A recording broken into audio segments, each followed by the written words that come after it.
എല്ലാവർക്കും news first മലയാളത്തിന്റെ പുതിയൊരു വീഡിയോയിലേക്ക് സ്വാഗതം. ക്രിക്കറ്റ് വാർത്തകൾ ആദ്യമേ അറിയാൻ ഈ ചാനൽ മറക്കാതെ സബ്സ്ക്രൈബ് ചെയ്യുക.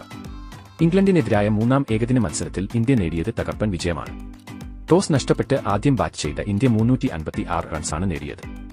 എന്നാൽ ഇംഗ്ലണ്ടിന് ആ ലക്ഷ്യം മറികടക്കാൻ സാധിച്ചില്ല. മത്സരശേഷം ഇന്ത്യൻ കോച്ച് ഗൗതം ഗംഭീർ പറഞ്ഞത് ഇങ്ങനെയാണ്: ആദ്യമായി ഈ പരമ്പരയിൽ ആധികാരികമായി വിജയിച്ചതിന് ടീം ഇന്ത്യയ്ക്ക് അഭിനന്ദനങ്ങൾ. ഇംഗ്ലണ്ട് പോലുള്ള ഒരു ടീമിനെതിരെ 3-0 ജയിക്കുന്നത് ഒരിക്കലും എളുപ്പമുള്ള കാര്യമല്ല. ഇത് വെറുമൊരു പരമ്പര വിജയം മാത്രമായിരുന്നില്ല, അത് ഒരു മികച്ച പ്രകടനം കൂടിയായിരുന്നു. ശുഭ്മാൻ ഗില്ലിൽ നിന്ന് തുടങ്ങാം. ഇന്നത്തെ അദ്ദേഹത്തിന്റെ സെഞ്ചുറി ഒരു തികഞ്ഞ മാസ്റ്റർ ക്ലാസ് ആയിരുന്നു. ഗിൽ ഇന്നിംഗ്സിൽ വേഗത കൂട്ടിയ രീതിയും സമ്മർദ്ദം കൈകാര്യം ചെയ്ത രീതിയും ഒരു ബാറ്റ്സ്മാൻ എന്ന നിലയിൽ അദ്ദേഹത്തിന്റെ പക്വതയെ കാണിക്കുന്നു. നിലവിൽ ലോക ക്രിക്കറ്റിലെ ഏറ്റവും വാഗ്ദാനമുള്ള യുവതാരങ്ങളിൽ ഒരാളാണ് ശുഭ്മാൻ ഗിൽ. ശ്രേയസ് അയ്യരും മികച്ചതായിരുന്നു.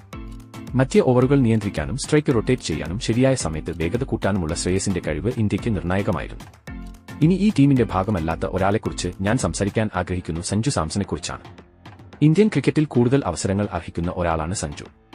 IPL-ലും അന്താരാഷ്ട്ര തലത്തിൽ ലഭിച്ച അവസരങ്ങളിലും അദ്ദേഹം തന്റെ കഴിവ് തെളിയിച്ചിട്ടുണ്ട്. ഈ പരമ്പരയിൽ ഒരുപക്ഷേ KL രാഹുലിന് പകരം സഞ്ജു സാംസൺ ആയിരുന്നു എങ്കിൽ കുറച്ചുകൂടി മികച്ച രീതിയിൽ വിജയിക്കാൻ കഴിയുമായിരുന്നു. ഇനി നമ്മുടെ ബൌളർമാരുടെ കാര്യം വരുമ്പോൾ പരമ്പരയിലുടനീളം മികച്ച പ്രകടനങ്ങൾ ആണ് എല്ലാവരും നടത്തിയത്. പുതിയ പന്ത് ഉപയോഗിക്കുന്ന പേസർമാരായാലും മധ്യ ഓവറുകളിലെ സ്പിന്നർമാരായാലും ഡെത്ത് ഓവർ സ്പെഷ്യലിസ്റ്റുകളായാലും എല്ലാവരും അവരുടെ പങ്ക് പൂർണ്ണതയിലേക്ക് എത്തിച്ചു. ഇംഗ്ലണ്ടിന്റെ ശക്തമായ ബാറ്റിംഗ് നിരയെ നിയന്ത്രിക്കുന്നതിന് കഴിവും അച്ചടക്കവും ആവശ്യമാണ്. കൂടാതെ ഞങ്ങളുടെ ബൌളിംഗ് ആക്രമണം എല്ലായ്പ്പോഴും മികച്ച രീതിയിൽ തന്നെ നടപ്പാക്കുകയും ചെയ്തു. പ്രത്യേകിച്ചും അർഷ്ദീപ് സിംഗ്, അക്സൽ പട്ടേൽ, ഹർഷിത് റാണ എന്നിവർ അവരുടെ പദ്ധതികൾ മികച്ച രീതിയിൽ നടപ്പിലാക്കി. ഇതൊരു സമ്പൂർണ്ണ ടീം പ്രകടനമായിരുന്നു. ബാറ്റിംഗ്, ബൌളിംഗ്, ഫീൽഡിംഗ് എല്ലാത്തിലും മികച്ചു തന്നെ നിന്നു. അതാണ് ഈ പരമ്പര വിജയത്തെ കൂടുതൽ സവിശേഷമാക്കുന്നത്. കളിക്കാർക്കും സപ്പോർട്ട് സ്റ്റാഫിനും തീർച്ചയായും ആരാധകർക്കും ഒരു വലിയ അഭിനന്ദനം.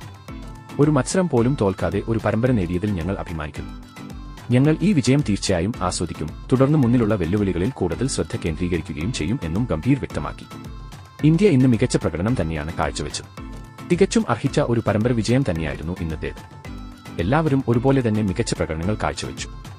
ഇനി വരാനിരിക്കുന്ന ചാമ്പ്യൻസ് ട്രോഫി മത്സരങ്ങളാണ്. അതിലും ഇന്ത്യ ഇതേപോലെ മികച്ച പ്രകടനങ്ങൾ കാഴ്ചവെച്ചാൽ എന്തായാലും അതും ഇന്ത്യക്ക് സ്വന്തമാക്കാൻ സാധിക്കും.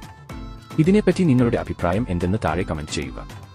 അപ്പോൾ ഇതുപോലത്തെ കൂടുതൽ ക്രിക്കറ്റ് വാർത്തകൾക്കായി ഈ ചാനൽ മറക്കാതെ സബ്സ്ക്രൈബ് ചെയ്യുക.